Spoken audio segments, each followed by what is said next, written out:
Hello, wherever you're watching this. This is coming to you from the Expansive with Anna Gatman YouTube channel.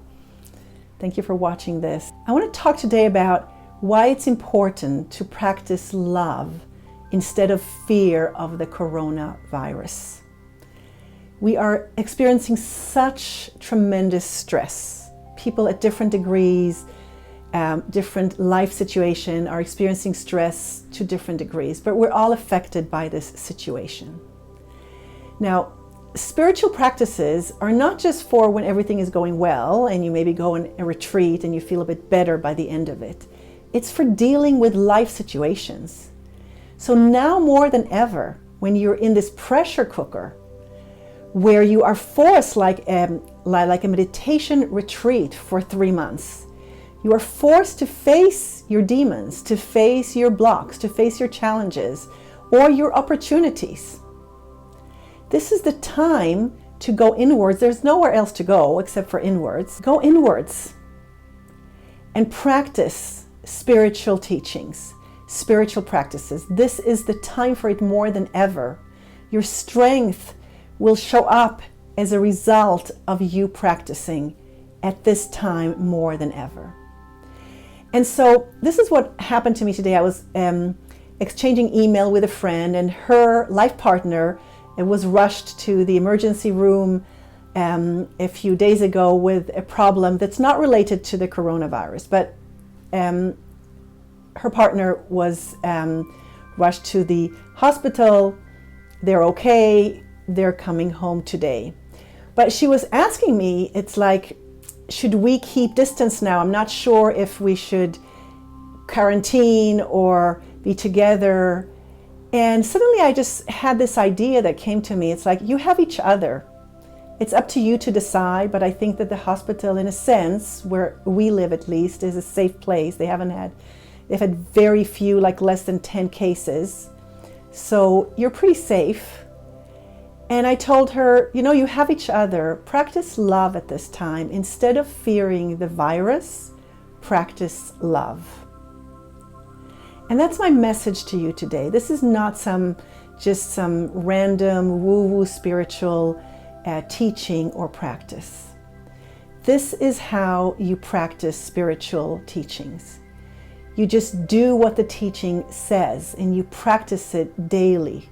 A few times a day, weekly. You just do the practice, and by doing it, your life improves, your attitude improves, your view of your life situation, your relationships, everything becomes better because you are practicing small, tiny baby steps, but every day you're practicing a spiritual teaching. So specifically, practicing love instead of fear. It is so easy to tap into the fear of becoming sick. And there's an element of it's real. If you have the disease, if you have tested positive, it's not a pleasant disease. It's a horrible experience if you have severe symptoms. It really is, from the reports that we hear on the news. It is a horrendous experience if you have severe symptoms. I know that many people barely have the flu or notice it, but those who have symptoms, it is not a good experience. It is a really harsh experience. And so there's cause to be worried, there's cause to have fear. But it's just like, if you don't have it, then spending time fearing it is not going to do you any good. Likewise, financially, today, if you're safe, if you have a meal, if you have shelter, if you have friends, if you can sleep, if you're healthy, you have running water, you have food on your table, don't worry about what's going to be in 2 months. You might want to activate yourself in order to focus and decide what to do in order to prepare, but sitting and fearing for something that hasn't occurred yet is just feeding fear. It's just feeding fear. It's not the fear about the corona or finances or whatever it is. It's fear about fear. And that is the worst thing. It's the antidote to love, just like love is the antidote to fear. And so just fearing about something that hasn't occurred, that might occur, I understand the tendency to go there. I have it too. but it's a very strong magnetic force that pulls you in, and then it's endless. Now there's one more reason that this is so important. When you practice love, you are expanding your consciousness. When you are in fear, you are contracting your consciousness. Now when you have an expanded consciousness, when you're feeling love, you're opening yourself up to greater range of possibilities, greater range of solutions to any problem that you have. So that if you are experiencing fear for financial reasons, the more you're fearful, the more of a tunnel vision you have, and the less creative you can become. So the more you open yourself up, the more you practice love, which expands your heart, expands your body, expands your soul, your spirit, the more you can tap into a larger range of creative solutions for your problem. So that's a really important reason why it's important to practice love as well. And so let's take baby steps. It's not a big word, just love everybody. Don't do that. Find things to love about your life. Your home, you have shelter.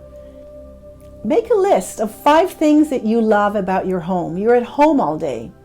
Make a list of 10 things you love about being at home, or 10 things you love about your house and the environment and how you've made the decoration, or different objects or things that you love in your home.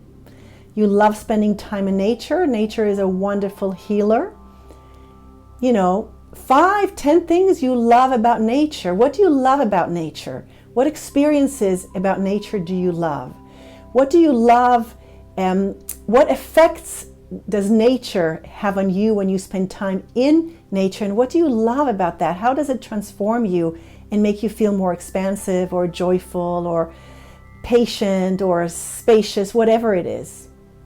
The same, make a list of your friends, your dearest friends or colleagues.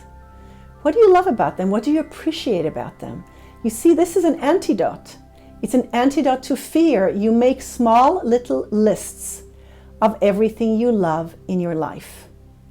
And that is the best antidote to any fear in your life at any time, but definitely now when fear is so palpable and there's cause to be fearful. Now more than ever, you need to practice the antidote to fear, which is love. So here are some more ideas that I have. You love music? Make a list of the songs that you love, 10 favorite songs. Listen to them. There's a song that I love, and I just keep listening to it on YouTube again and again and again and again and again. And when I listen to this song, I am moving and I'm dancing, and I just feel uplifted. And so it's not that I'm not aware of what's going on, or that I'm carefree and I don't care about the suffering in the world. We need to be uplifted as much as we need to be our heart open and aware of the suffering going on. But if we all go down, and those of us who are healthy and are functioning, if we go down as well, first of all, you're reducing your immune system, your physical immune system, because fear reduces your immune system. But you're also reducing your emotional immune system and your spiritual immune system. So you want to stay in a high vibrancy state, in an expansive state, in a loving state as much as you can. And then when you lose it, just take some time off. It's okay. We all lose it. We take a moment, we rest, we go to sleep early, we have a good meal, we go down to the basics, we just do what we're able to do, just the basics. Maybe it's exercising, maybe it's listening to a song, and you don't do more than that. Give yourself a break, rest, and then come back and balance yourself with more antidote of small little things in your life that remind you of how much love you have in your life. So, wherever you're seeing this, you can leave a comment. Love to hear from you. I'll respond and engage with you. Practice love. Stay sane, safe, and healthy. Blessings.